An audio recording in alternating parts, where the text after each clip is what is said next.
কত যাও তাহলে তুমি গাড়িতে নাকি ট্রেনে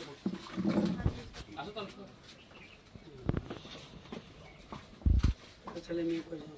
দুজন ছেলে আছে। কোন স্কুলে পড়ে? কোন স্কুলে পড়ে?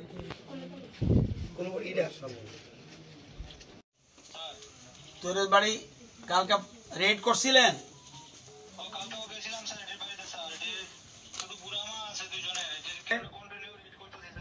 হ্যাঁ হ্যাঁ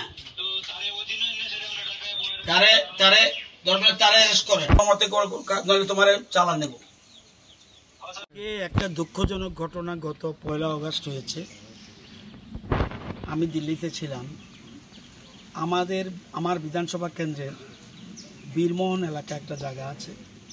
ওই এলাকায় একটা অল্প বয়সের ছেলে যে মাত্র মাধ্যমিক পরীক্ষা দিয়েছিল, দানিয়েল দেববর্মা, এটা বীরমোহন বাড়ির। সে তার বন্ধু সহ তোরের বাড়িতে বেড়াতে যায়।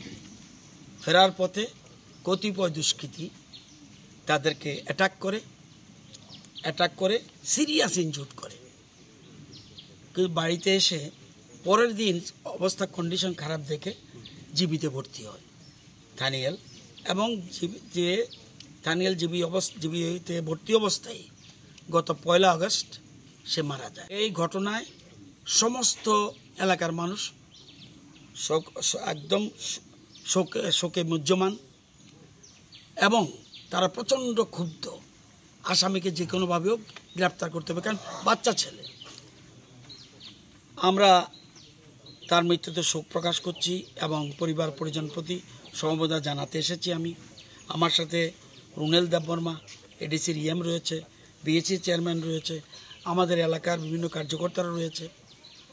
আমরা চাই, পুলিশও চায়, ইমিডিয়েট যেন দোষী গ্রেপ্তার হয়। সেটা এখন পুলিশের কাস্টডিতে আছে। আমরা আশা করি 2-3 দিনের মধ্যে আসামি গ্রেপ্তার হবে। যতই মোবাইল সুইচ অফ করে রাখুক, যতই সিম পাল্টাক, কোনো ক্রিমিনাল কোনো দিন বাঁচতে পারে না। পুলিশ তাদের গ্রেপ্তার করবেই। দ্রুত গ্রেপ্তার যাতে হয়, আমাদের প্রশাসন সকল রকম চেষ্টা করবে, এটা আপনাদের গ্যারান্টি দিতে পারি।